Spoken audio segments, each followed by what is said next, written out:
Film berawal di sebuah sekolah SMA, menceritakan seorang anak remaja bernama David.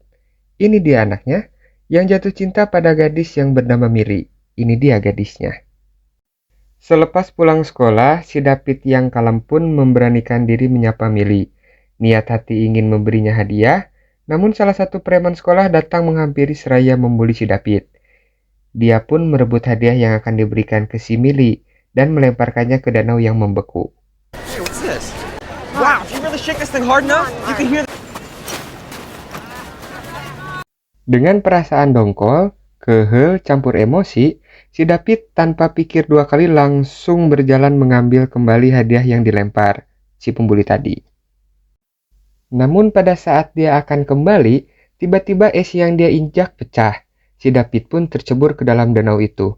Campur panik, sesak napas, batuk pilek, dan muntaber karena tidak bisa berenang, hal yang di luar nalar pun terjadi, di mana si David dengan tidak sengaja dan tidak dia sadari berpindah tempat ke sebuah perpustakaan. Singkat cerita, dengan baju yang basah kuyup ditambah badan meriang, David pun pulang ke rumah. Sesampainya di sana, bukan sapaan hangat dari sang ayah.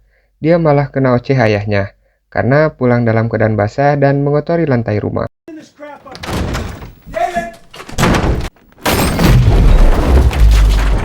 Tak tahan akan omelan ayahnya, sekali lagi dalam posisi terjepit, si David berteleportasi ke perpustakaan yang tadi. Namun, kali ini David berusaha mengontrol pikirannya. Dan ternyata dia bisa kembali berteleportasi ke kamarnya. Sadar akan kemampuan hebatnya, David pun mengambil keputusan untuk kabur dari rumah. Singkat cerita, ia pun menyewa sebuah hotel ecek-ecek untuk sementara waktu. Selain itu, David terus berusaha mengasah kemampuannya, sekaligus mengontrol cara kerjanya. Akhirnya, David pun mengerti di mana dia bisa berpindah tempat atau berteleportasi kemanapun dia mau dengan cukup memikirkan kemana tujuannya. Wow, sangat nikmat sekali. Andai saya punya kemampuan seperti itu. Hehehe. Merasa kemampuannya sudah dia kuasai, David pun mengambil jalan pintas untuk memperkaya diri dengan cara berteleportasi ke brankas bank.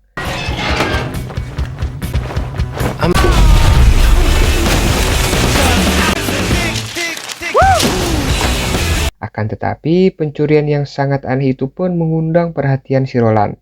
Ini dia orangnya. For the whole month. I need the name of everyone. Singkat cerita, 18 tahun kemudian, si David yang kini sudah menjadi Sultan Bogor, hidup bergelimang harta serta akses tak terbatas. Seperti ketika dia ingin memuaskan Mimeo, dia bisa merasakan Mimeo dari berbagai negara. Wow.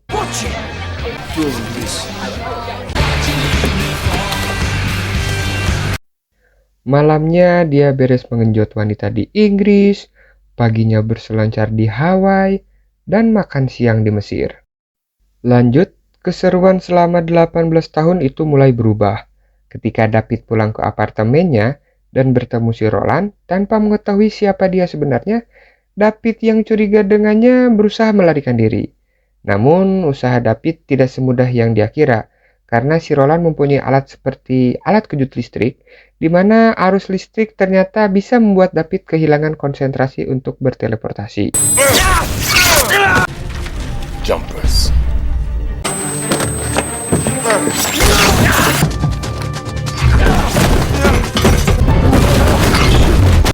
Keberuntungan pun masih berpihak ke si David, masih bisa melarikan diri. Ialah berhasil, kalau ketangkep ya tamat ceritanya. Karena kejadian itu, David pun menenangkan diri dengan cara dia menemui cinta pertamanya dulu, yaitu si Mili. Namun, secara tidak sengaja, dia juga bertemu dengan si preman sekolah yang sering membuli si David. Alhasil, karena tak terima diolok-olok 2 kali, si David balas dendam. Mereka berkelahi, dan si David membawa si pembuli berteleportasi ke sebuah brankas bank. Mamam. Sambil tersenyum puas, si David pun meninggalkannya. You okay? Yeah. Bleeding. Selepas perkelahian itu pun, David dan Mili akhirnya terbang liburan ke Roma untuk berlibur bersama. Dan ya seperti biasa, kalau sudah muda-mudi liburan bersama, pasti akan terjadi adegan pipis enak. Hehehe.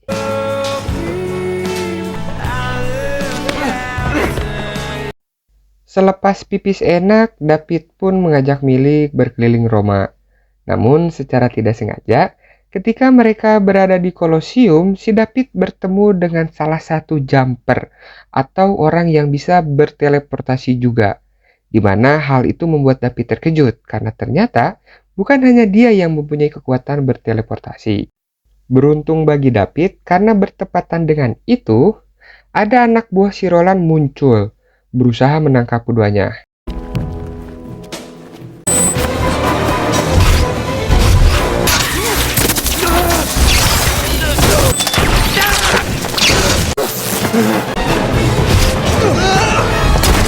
Akan tetapi, mereka kalah cerdik. David pun kembali selamat. Merasa situasi mulai kacau, David bergegas mengajak Milly kembali. Namun karena kegaduhan yang terjadi tadi, si David sempat ditahan kepolisian Roma dan dibawa ke kantor polisi. Tapi santai saja, dengan uang semua bisa diatur. Maksudnya dengan berteleportasi, David pun dengan mudah meloloskan diri dan mengantarkan si Milly pulang, walau hanya sampai bandara. Singkat cerita, si David menemui jumper yang tadi menyelamatkannya. Lalu bertanya, apa yang sebenarnya terjadi? Ternyata, selama ini para jumper tanpa disadari sedang diburu oleh para paladins, di mana paladin ini sebuah organisasi rahasia yang mengetahui populasi jumper di seluruh dunia, yang bertekad memusnahkannya, guna menjaga kestabilan ekosistem umat manusia. Para paladin juga tidak segan membunuh siapa saja yang berkaitan dengan para jumper, termasuk keluarga, bahkan orang tua. Mendengar hal itu, si David pun bergegas untuk mengecek sang ayah. Somebody get them out!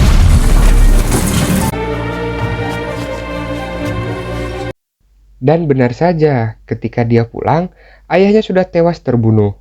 Dengan penuh emosi, dia kembali menemui temannya si Jumper, bertekad ingin balas dendam ke si Roland, dan menyelamatkan si Milly karena tahu nyawanya sekarang sedang terancam. Dengan segera David pun berteleportasi ke rumahnya si Milly. Walau perasaan yang campur aduk karena si Milly terlanjur kecewa, akhirnya dengan sedikit keterpaksaan si David membawa Milly berteleportasi. Karena tahu Roland dan anak buahnya datang. David, what is going on? Dengan gesit Roland mengikuti kemana David berteleportasi.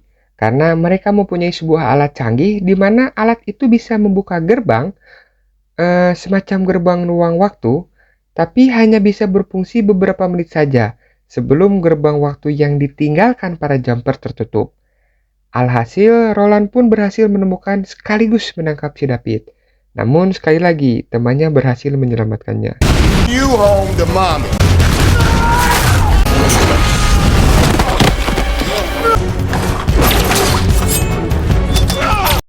David yang saat itu terlilit alat kejut listrik dibantu oleh Milly untuk melepaskannya. Saat terlepas, si David malah sempat-sempatnya mau berciuman yang membuat si Milly tertarik oleh alat kejut listrik si Roland. Dengan kekuatan cinta yang membara, David pun mengorbankan diri demi menyelamatkan si Milly.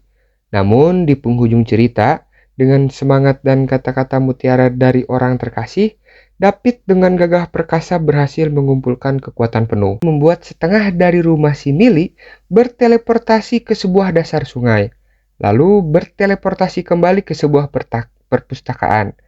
Karena saat itu dia masih melihat si Roland selamat, akhirnya si David membawa si Roland berteleportasi ke tempat entah berantah. Dan tanpa alat canggihnya, si Roland pun terkurung di sana selamanya, sendirian. Tamat. Ending yang kenapa nggak dari tadi gitu ya? Kenapa harus muter-muter?